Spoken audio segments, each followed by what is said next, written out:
आखिरकार लुक के ज़माना का चैप्टर 556 ड्रॉप हो चुका है और इस चैप्टर के शुरुआत में हम की टेकिन गोवन किंग से बात करता देखते हैं, जो उसके मीटिंग में आया होता है, जिसने वह उन्हें कहता है कि वह चीज़ों को वापस वैसा ही लाना चाहता है जैसा पहले हुआ करता था, और इसका मानना है कि गैप रियो किम ने राजनीति में शामिल होकर गलत किया था और इस विकल्प की वजह से उसने अंडरवर्ल्ड और राजनीति दोनों पक्षों को खो दिया था, जिसके चलते किटी अभी वह सब कुछ वापस लाना चाहता है जिसे उसका पिता नियंत्रित करने में सक्षम नहीं हुआ था। जहां इस बार की टेकिंग अंडरवर्ल्ड का किंग बनने का प्लान बना रहा है, लेकिन ऐसा करने के लिए उसे अपने अंदर में पावरफुल लोगों का ज़रूर होगा, और इसलिए वह रीजनल किंग से कहता है कि वह उनसे ओबेडियंस चाहता है। यहाँ इसे सुन किंग्स बिल्कुल भी खुश नहीं होते, जो साउथ कोरिया के अलग अलग रीजन्स के किंग होते हैं, जिसके चलते सबॉर्डिनेट बनने के लिए कहा जाना उन्हें अच्छा नहीं लगता और वह लोग कीटे किम के खिलाफ चले जाते हैं। मगर इससे पहले की चीज़ें गंभीर हो जाता हम जेंटलमैन को आज्ञा देते हैं, जो उन्हें बहुत ही आसानी से नीचे गिरा देता है, और इसके बाद वो कीटे किम को फॉलो करने के लिए भी सहमत हो जाता है,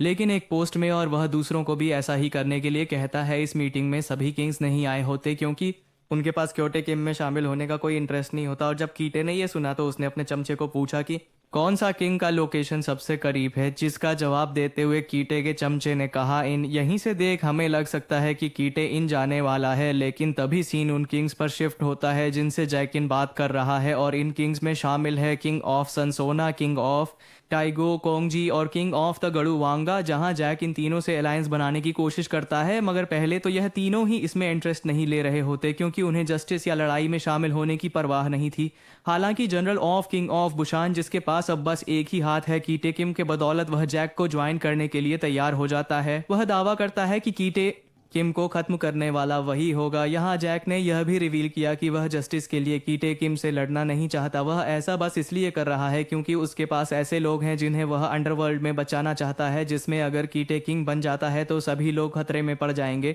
यही सुनने के बाद ही तीनों ही किंग्स जैक का साथ देने के लिए तैयार हो जाते हैं, खासकर तब जब एलाइड ग्रुप वॉर में उतरने वाले हैं। प्लस जैक के एलियंस में किंग्स का कमी होने की वजह से वह इंचार में जाने वाला है ट्विमिड किंग्स। वहीं दूसरी तरफ कीटे किम और जेम्स ली को हम फिर से एक साथ काम करते देखते हैं, जिसमें जेम्स कह रहा है कि उसके प्लान को काम करने के कुछ लोगों को खत्म होना होगा, और इसलिए वह कीटे को एक सूची देता है जहां उन लोगों की फोटो होती है जिन्हें उसे खत्म करना होगा। यहाँ इस सूची में हम यूजिन, रिपोर्टर किम और टॉम ली को देखते हैं, लेकिन स्पष्ट रूप से नहीं, और यह तीनों इस सूची में इसलिए हैं क्योंकि यूजिन तब से गैप यंग किम की हत्या की जांच कर रहा है, जब से उसने जेम्स ली को चार्ल्स शॉय के नियंत्रण से भागने में मदद की थी, और साथ ही टॉम ली भी उसकी मदद कर रहा है। और हंट फॉर गन आर्क में हमें पता चला था कि रिपोर्टर किम चार्ल्स शॉ